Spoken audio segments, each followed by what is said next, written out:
Segment पर focus करते हैं, पावर प्ले।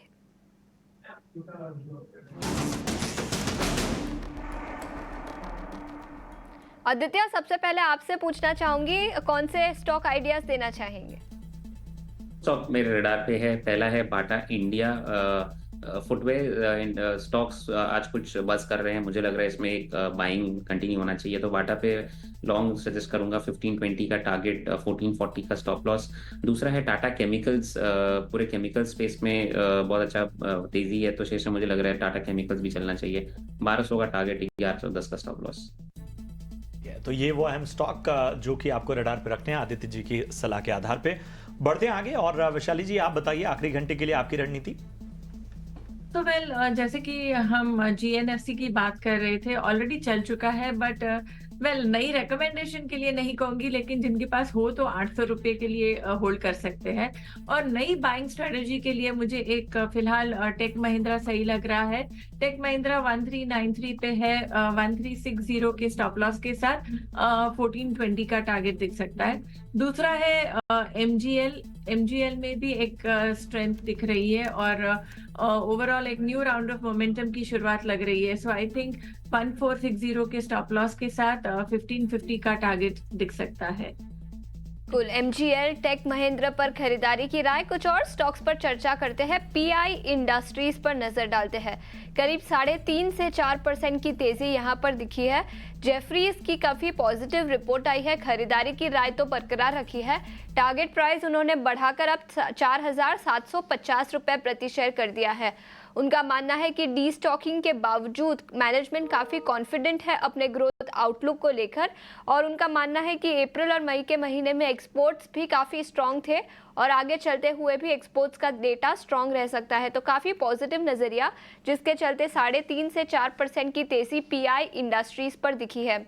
आदित्य, टेक्निकल्स पर देखें तो क्या ये 4% की तेजी आज दिखी है वो कंटिन्यू हो सकती है? बिल्कुल शेषा, मुझे लग रहा है टिकी है और ये कंटिन्यू होगी। खरीदारी करनी चाहिए। अगर आपने मिस की अपॉर्चुनिटी तो 3700 का स्टॉप लॉस लगाए। पहला टारगेट 4000, अगर 4000 को क्रॉस करता है स्टॉक तो मुझे लग रहा है ये स्टॉक एक बार 4300 के लेवल्स तक टेस्ट कर सकता है। तो 4400 4300 के लेवल्स के लिए खरीदारी करिए। 3700 का स्टॉप लॉस लगाए। पूरे एग्रोकेमिकल स्टॉक्स में अच्छी बाइंग है शेषा, तो पीआई इंडस्ट्रीज कंटिन्यू करेगा मोमेंटम। एक और सवाल ले लेते हैं, समय बचा हुआ है हमारे पास। जरा ग्रासिम इंडस्ट्रीज पर आदित्य राय दीजिए। आज 2% की तेजी हम देख रहे हैं। मुझे लग रहा है एक कंसोलिडेशन चल रहा है, अभी भी ब्रेकआउट नहीं आया प्रशांत। यहाँ पे 2500 का रेजिस्टेंस है। अगर 2500 के रेजिस्टेंस को क्रॉस करके स्टॉक सस्टेन करता है तो फिर फ्रेश ब्रेकआउट आएगा। तो मैं सजेस्ट करूंगा थोड़ा वेट करें, 3-4 रुपया ये अगर 2500 के ऊपर सस्टेन करता है इंट्राडे पे तो फिर फ्रेश लॉन्ग डेफिनेटली बनती है यहाँ पे लेने के लिए। और नीचे स्टॉप लॉस आपको लगाना है 2420 का, और ऊपर टारगेट्स आपके यहाँ पे आएंगे 2600 की। खास तौर पे कुछ अहम स्टॉक्स को तो आज हम देख रहे हैं कि पॉलीप्लेक्स कॉर्प में अच्छी तेजी नजर आ रही है। लगभग 8.5% की तेजी यहां पर नजर आती हुई। इसके अलावा हम देखें तो जीएनएफसी का शेयर भी 11.25% ऊपर है। पॉलीप्लेक्स पर आदित्य जरा अपनी राय दीजिए। एक डिस्क्लोजर देना चाहूंगा कि स्टॉक रेकमेंडेड है क्लाइंट्स को ऑलरेडी नीचे स्तर और निचली स्तरों पे। इमीडिएट रेजिस्टेंस है इसका 200 डीएमए, अगर उसको क्रॉस करता है स्टॉक तो डेफिनेटली मुझे लग रहा है कि यहाँ पे एक फ्रेश बाइंग इमर्ज होकर आएगा। वो 200 डीएमए 987 990 पर है प्रशांत, तो वो एक इमीडिएट हर्डल है। अगर आप फ्रेश एंट्री लेने का सोच रहे हो तो फिर वेट करें 990 के ऊपर, 985 990 के ऊपर ले। अगर आपके पास ऑलरेडी स्टॉक है पोर्टफोलियो में दिया हुआ तो एक ट्रेलिंग स्टॉप लॉस लगा के बने रहे। नीचे 920 से 930 का अच्छा सपोर्ट है।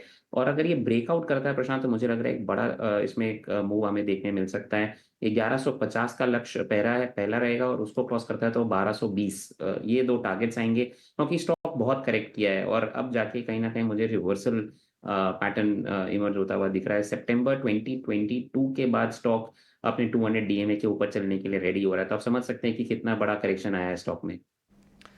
ठीक है, चलिए अब थोड़ा समय कम है लेकिन चर्चा एक और स्टॉक पे हो सकती है।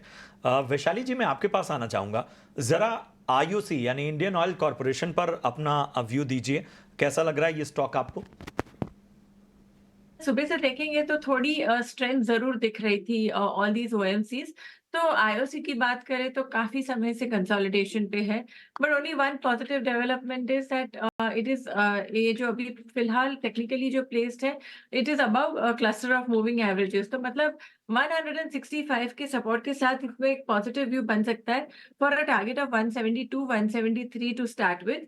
और अगर वो लेवल्स भी क्रॉस करते हैं 171, 172, देन आई थिंक 180 के भी टारगेट्स दिख सकते हैं। तो फिलहाल 165 के स्टॉप लॉस के साथ इसमें एक पॉजिटिव व्यू बन सकता है। 5 के स्टॉप लॉस के साथ पॉजिटिव नजरिया आईओसीएल पर।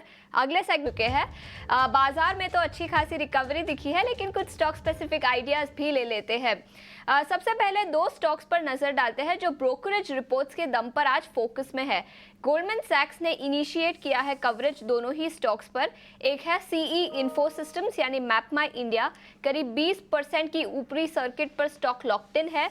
यहाँ पर गोल्डमैन सैक्स ने इनिशिएट किया है खरीदारी की राय दी है, 2800 रुपए प्रति शेयर का लक्ष्य दिया है। उनका मानना है कि इमर्जिंग मोबिलिटी बिजनेस एक बड़ा अपॉर्चुनिटी ग्रोथ ट्रिगर रहेगा कंपनी के लिए आगे चलते हुए। और उनका ऊनो मिंडा पर भी गोल्डमैन सैक्स की रिपोर्ट आई है, खरीदारी की राय और 1350 रुपए प्रति शेयर का लक्ष्य। उनका मानना है कि two wheeler, electric two wheeler से जो अपॉर्चुनिटी कंपनी को मिली है वो काफ़ी शानदार है और इंडस्ट्री वॉल्यूम ग्रोथ भी काफ़ी अच्छा रहेगा और कंपनी का मार्जिन प्रोफाइल भी काफ़ी स्ट्रांग है। तो दोनों ही स्टॉक्स में गोल्डमैन सैक्स की इनिशिएटिंग कवरेज रिपोर्ट के चलते आज एक्शन दिखा है। वैशाली, आपसे सबसे पहले पूछना चाहूंगी, गुनो मिंडा पर क्या राय रहेगी? 4% की तेजी आज दिखी है, क्या ये कंटिन्यू हो सकती है? और सीई इन्फो सिस्टम्स पर भी अपनी राय दीजिए। तो उनो मिंडा एक्चुअली काफी चल चुका एंड देन हमने देखा दैट एक डाउनवर्ड मूवमेंट आ रही है एंड ऑल्सो बहुत ही ओवरबॉट है। तो मैं अभी यहाँ से इतनी एक्सपेक्ट नहीं करूंगी अपवर्ड मूव। हालांकि मैं कहूंगी आज के लो के ट्रेलिंग स्टॉप लॉस के साथ होल्ड करिए, बिकॉज अगर वो टूटता है तो I think it is ready for a corrective move. और दूसरा स्टॉक आप मुझे कौन सा पूछ रहे हैं? मैप माई इंडिया यानी CE info systems. Okay, so map my India भी हम देख रहे हैं कि कई दिनों से बहुत ही अच्छे से कंसोलिडेट हो रहा था और आज अच्छे से गैप अप ओपनिंग के साथ और ऊपर सस्टेन कर रहा है। So that means it has an inherent strength. और फिलहाल हम ऑल्सो देख रहे हैं दैट डेली चार्ट पे ब्रेकआउट भी आ चुका है। सो आई थिंक ये स्टॉक में बने रहना चाहिए, बिकॉज वीकली, मंथली चार्ट ये सभी में एक स्ट्रेंथ दिख रही है। तो आई थिंक ये स्टॉक तैयारी कर रहा है, ये जा सकता है टुवर्ड्स 2800 लेवल्स। ये राय थी मैप माई इंडिया पर और ऊनो मिंडा पर। आगे बढ़ते हैं, फार्मा इंडेक्स पर नजर डालते हैं। फार्मा इंडेक्स में पिछले कुछ दिनों से काफी कमजोरी दिखी है। आज भी देखें तो निफ्टी फार्मा इंडेक्स में करीब ½ % की गिरावट दिखी है। सबसे बड़ा लूजर है सेक्टोरल लूजर। और कुछ स्टॉक्स की बात करें तो सन फार्मा करीब 2% की गिरावट यहाँ पर है। टोरेंट फार्मा और सिप्ला में भी 1 से 1.5% की गिरावट दिखी है। आदित्य, निफ्टी फार्मा इंडेक्स पर क्या राय बनेगी? बाजार में तो तेजी है लेकिन फार्मा स्टॉक्स में कमजोरी अभी भी बरकरार है। सबसे पहले निफ्टी फार्मा इंडेक्स पर अपनी राय दीजिए और तीनों ही टॉप लूजर्स पर भी अपनी राय दीजिए, सन फार्मा, टोरेंट फार्मा और सिप्ला। बिल्कुल। शो पे बुलाने के लिए शुक्रिया। अगर हम मार्केट में देखें तो अभी थोड़ा-सा रोटेशन हो रहा है, सेक्टोरल रोटेशन। अगर हम थोड़ा-सा फ़ोकस करके देखें तो फ़ार्मा में थोड़ी प्रॉफ़िट बुकिंग देखने मिल रही है और वो रोटेशन होके हमें देखने मिल रहा है कि थोड़ा बहुत फर्टिलाइज़र और मेटल स्टॉक्स में थोड़ा बाइंग हमें देखने मिल रहा है। अगर हम स्पेसिफ़िक फ़ार्मा की बात करें तो मुझे लग रहा है कि बहुत मेजर करेक्शन हमें शायद देखने ना मिले पूरे के पूरे फार्मा इंडेक्स में। नीचे में अगर हम निफ्टी फार्मा की बात करें तो 19,300 का बहुत अच्छा सपोर्ट है और मुझे लग रहा है कि वहाँ पे आके एक बार रुकना चाहिए और वहाँ से हमें वापस रिन्यूड बाइंग इंटरेस्ट दिखने मिलेगा। अब अगर हम टॉप 3 स्टॉक्स की बात कर ले with in the pharma stocks, पहले हम सन फार्मा की बात कर लेते हैं जो कि सबसे बड़ा ड्राइवर रहता है फार्मा इंडेक्स के लिए। थोड़ा करेक्शन ज़रूर देखने मिल रहा है यहाँ पे और थोड़ा एक्सपेक्टेड भी था यहाँ पे कि थोड़ी प्रॉफिट बुकिंग देखने मिलेगी यहाँ पे।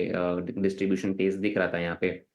मुझे लग रहा है कि बहुत मेजर करेक्शन नहीं आएगा यहाँ पे और 1450 1400 का अच्छा सपोर्ट है। वहाँ पे आकर आके स्टॉक रुकता है तो हमें वापस बाइंग देखने मिल सकती है। अगर हम टोरेंट फार्मा की बात कर ले तो वहाँ पे भी मुझे लग रहा है कि एक नीचे की तरफ 2800 से 2750 का बहुत अच्छा सपोर्ट है। वहाँ पर आके अगर स्टॉक रुकता है तो वहाँ पे फ्रेश बाइंग के लिए वापस देख सकते हैं।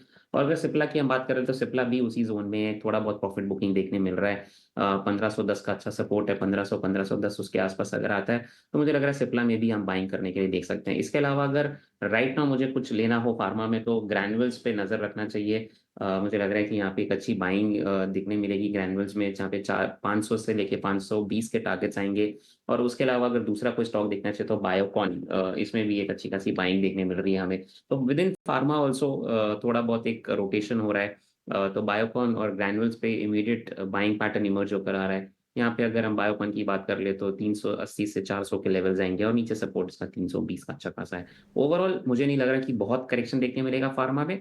हाँ, थोड़ा बहुत रोटेशन हो रहा है और करेक्शन पे ऐड कर सकते हैं top stocks with in the pharma space also.